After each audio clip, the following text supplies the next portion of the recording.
Okay, our next component is what's considered a pencil injector.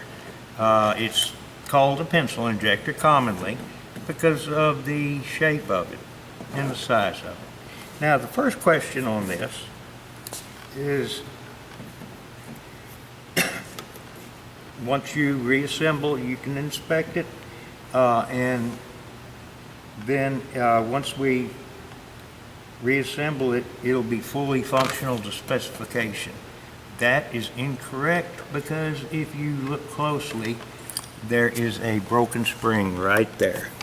So that's going to reduce the spring tension, therefore that's going to reduce the amount of force pushed down on that, and that's what actually seals off until it reaches enough pressure to be able to open it up, dump the diesel fluid, and then reclose. So if that is too weak or broken, then you're going to have excess amount of diesel fluid being discharged into the cylinder.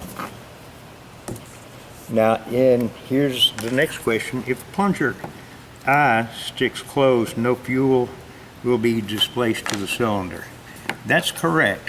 If this were to stick closed, blocking off the orifices in the tip end of the injector, it is not going to discharge any fluid whatsoever.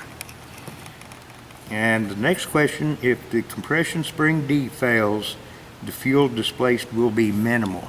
There again, as we spoke of earlier, if that spring breaks, which this one is broken, it's going to allow this plunger to move up, opening the orifices in the tip, so it'll actually discharge more fuel. Next question, if the injection pump is displacing 2,500 psi with the injector calibrated to 3,200 psi, the injector will displace correct diesel fuel spray pattern. That's not correct because it's going to take 3,200 pounds to actually push this back against that spring for it to open up and discharge fuel. If the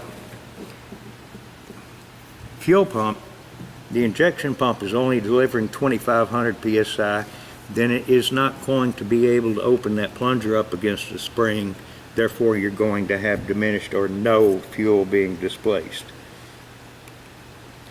The last question, if the return line ruptures, the injector function will not be influenced.